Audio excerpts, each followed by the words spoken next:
Bana Yatata Sanier Malembe, c'est l'apôtre docteur bienvenu Wabu Ozom Onkanon Kaonlisian Wosama. J'aimerais ce matin partager avec toi comment Dieu appelle ses serviteurs. Il est vrai que Dieu connaît ses serviteurs avant leur naissance. Nous prenons l'exemple de Jérémie chapitre 1er verset 4 à 5 où il dit à Jérémie, je t'ai connu avant que tu naisses.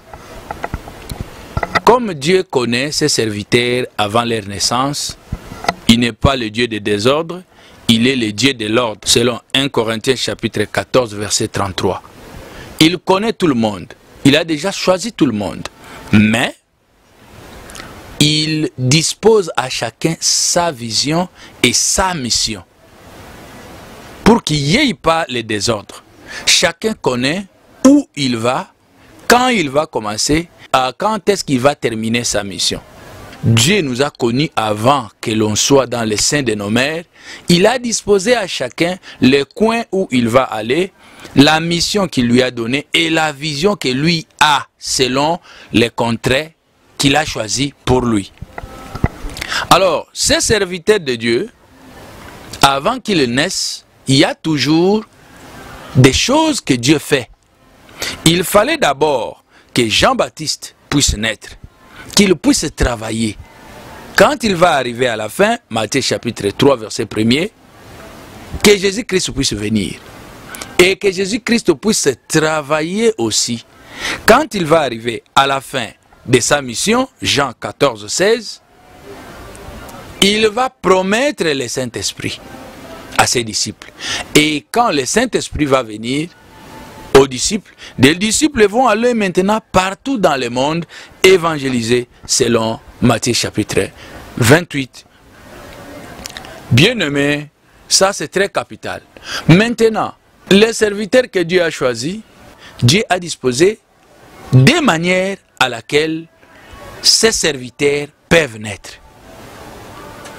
Première manière, c'est cette manière-là qui, avant que ces serviteurs naissent, ils naissent comme tout le monde, ils évoluent comme tout le monde, ils peuvent faire tout ce que les hommes font. Tantôt, où nous pouvons encore dire, il peut être un malfaiteur, un brigand, un voleur, un sorcier même. Là, Dieu les dispose. Il sait qu'il y aura un moment, il va les utiliser. Comme il a fait à qui? À Saul, qui était devenu Paul. Il est né comme tout le monde. Il était dans le péché comme tout le monde. Mais il y a eu un moment où Dieu l'a rappelé, Dieu l'a tiré, Dieu l'a récupéré.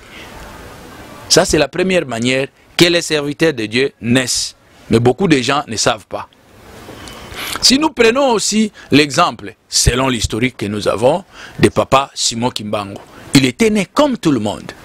Mais il y avait un moment où Dieu l'a récupéré, Dieu l'a utilisé, Dieu a fait en sorte qu'il devienne son serviteur. Il était dans le plan de Dieu, mais il attendait son temps arrivé, comme nous avons dit dans 1 Corinthiens chapitre 14 verset 33, c'est un Dieu de l'ordre. Première manière, il naît comme tout le monde, il grandit comme tout le monde, il travaille comme tout le monde. Il y a le temps où Dieu l'appelle, lui donne la vision pour qu'il puisse commencer sa vision. Moïse, la même chose, il est né comme tout le monde. Ça, c'est la première manière, on ne doit pas tarder de là. Bien-aimé, la deuxième manière que Dieu appelle quelqu'un, c'est cette manière-là de Jésus-Christ. Avant qu'il naisse, Dieu prépare le terrain, il voit ses parents, il voit son entourage, il leur dit, il leur parle de son serviteur qui naîtra. Ça, c'est très capital. Il y a des gens dans le monde que vous voyez, avant qu'ils naissent, Dieu a parlé. Par les songes, par le message prophétique, etc. Par des circonstances, Dieu a parlé. C'est la même manière avec Jésus-Christ. Avant qu'il puisse naître, Dieu a parlé, Dieu a préparé le terrain à ses parents.